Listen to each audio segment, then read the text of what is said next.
এবং আমি জোর দাবি জানাচ্ছি, পুলিশ, বিজিবি, র্যাব, আনসার, দেশের আইন শৃঙ্খলা রক্ষায় কাজে নিয়োজিত প্রত্যেক সদস্য দেশের সাধারণ জনগণকে এখন থেকে স্যার বলে সম্বোধন করবেন। আমাদের টাকায় আপনাদের জীবিকা চলে, আপনাদের বউ বাচ্চার মুখে খাবার ওঠে আমাদের ট্যাক্সের টাকায়, আপনারা যে পোশাক পরেন সেটিও আমাদের ট্যাক্সের টাকায়, আর আপনারা দালালি করেন স্বৈরাচারের।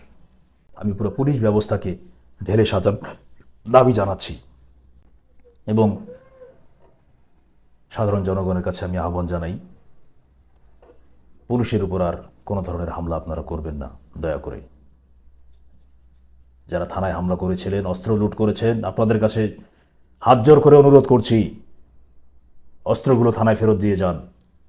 কেউ কারো কাছে কোনো অস্ত্র রাখবেন না এবং পুলিশকে বিনা বাধায় নির্বিঘ্নে তাদের কাজ আবার শুরু করতে দিন।